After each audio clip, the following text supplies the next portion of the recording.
Hi, my dear friends. Let me differentiate phrase and clause. Phrase is nothing but a group of words that does not have a verb is called a phrase.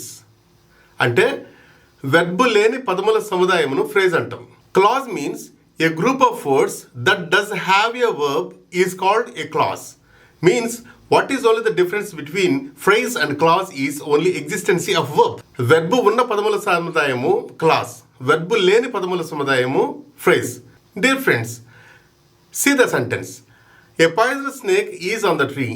The main verb is there. See, a poisonous snake is on the tree. If we take the sentence completely, it is called clause. అలా కాకుండా group of words ఉన్నాయి చూడండి. A poisonous snake. It is a group of 3 words, but it does not have a verb. That's why it is a phrase. అదేవిధంగా next చూడండి. On the tree it is also a group of 3 words. It does not have a verb. That's why it is phrase. So verb ఉన్న పదముల సముదాయము clause అవుతుంది, verb లేని పదముల సముదాయము phrase అవుతుంది. Then clauses again divided into 2, main clause and subordinate clause.